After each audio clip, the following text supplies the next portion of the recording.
Kita hidup tidak lama di atas muka bumi ini. Ya. Saya sering sampaikan bagaimana Nabi SAW bersabda, "A'maru ummati baina sittin ila sab'in wa aqalla man yajuzu dzalik." Umur umatku antara 60 sampai 70. Dan hanya sedikit yang melewati umur tersebut. Kebanyakan kita rata-rata ya, umur 60 sekian sudah meninggal dunia. Bahkan ada yang kurang dari 60 sudah dipanggil oleh Allah Subhanahu wa taala. Coba saya ingin tanya, yang di atas 70 coba angkat tangan. Kemana? Sudah ditanya di luar. Sudah masuk alam barzah, sudah ditanya oleh malaikat. Coba yang di atas 60, angkat tangan. 1, 2, 3. Siap-siap. Yang di atas 50, angkat tangan. Sama, siap-siap juga. Ya. Terus kita masih terus terlena di atas muka bumi ini. Tahukah Anda bahwasanya umur kita di dunia ini adalah penentu masa depan kita yang abadi di akhirat kelak. Maka jangan main-main dengan umur yang Allah berikan kepada kita. Umur itu nikmat yang akan diminta pertanggungjawaban oleh Allah Subhanahu wa taala. Setiap detik, setiap menit yang Anda lewati penentu kesuksesan Anda atau kehancuran Anda di akhirat kelak. Ya. Saya sering sampaikan juga, sebenarnya waktu aktif kita yang sungguhnya yang efisien cuma sedikit. Taruhlah kita semua meninggal pada umur 60 tahun. Maka dikurangi 15 tahun masa kita sebelum balik. Kurang 15 tahun. Tinggal berapa? 45.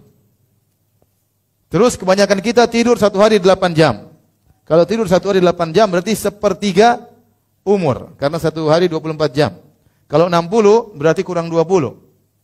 Berarti 45 kurang 20 tinggal berapa? Tinggal 25. Itu yang tidurnya 8 jam. Ada yang 11 jam, tergantung. Taruhlah kita tidur normal 8 jam, berarti umur kita sudah 60 kurang 15 kurang 20 berarti tinggal berapa? 25, tinggal sedikit 25 tahun. 25 tahun ini buat WhatsAppan, buat Facebookan, buat Instagraman ya.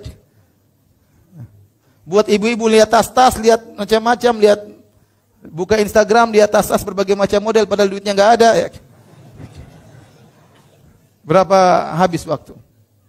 Kapan kita membaca Quran? Kapan kita mau berbakti sama orang tua? Jadi kan sebenarnya waktu kita sebenarnya di dunia cuma sedikit. Maka berhati-hatilah, jangan terpedaya. Saya tidak melarang kita menikmati dengan dunia. Dunia tidak ada yang mengharamkan selama kita gunakan sesekali. Tapi kalau terus-terusan kita lalai, kita terpedaya, ya.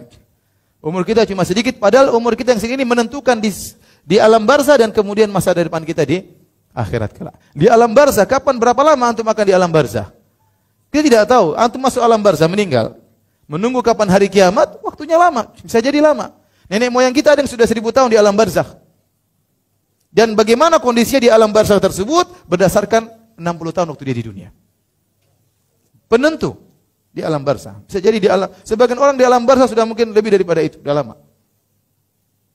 Kemudian antum dibangkitkan di padang mahsyar yang kata Allah Subhanahu wa taala fi yaumin kana miqdaruhu 50 alfasana. Yang satu hari ukurannya seperti 50.000 tahun. Apa bandingannya 60 dengan 50.000 tahun? Setelah antum melewati fase alam barzah, antum disidang, dihisab, kemudian ditimbang, akhirnya masuk surga atau neraka. Dan itu abadi selama-lamanya. Selama-lamanya. Maka berhati-hatilah. Ya ikhwan, hidup kita tidak banyak, ya. Semua itu ditentukan dengan 25 tahun efisien yang ada di yang kita hadapi sekarang ini. Maka saya ingatkan setiap detik, setiap menit, setiap jam itu penentu masa depan antum di alam barzakh maupun di akhirat. Oleh karenanya pantas jika Utsman bin Affan radhiyallahu anhu kemudian menangis tatkala dia berada di pinggiran kuburan, dia merenungkan bahwasanya inilah ujian pertama.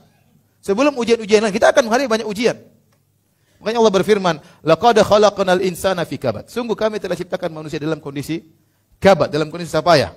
Sejalan susah payah, kemudian dalam perut dia payah, dia melahirkan orang tuanya, lahir juga dalam kondisi payah, menjalani kehidupan juga dalam kondisi payah, kerja dan macam-macamnya. Di alam barzah juga dia merasakan kepayahan.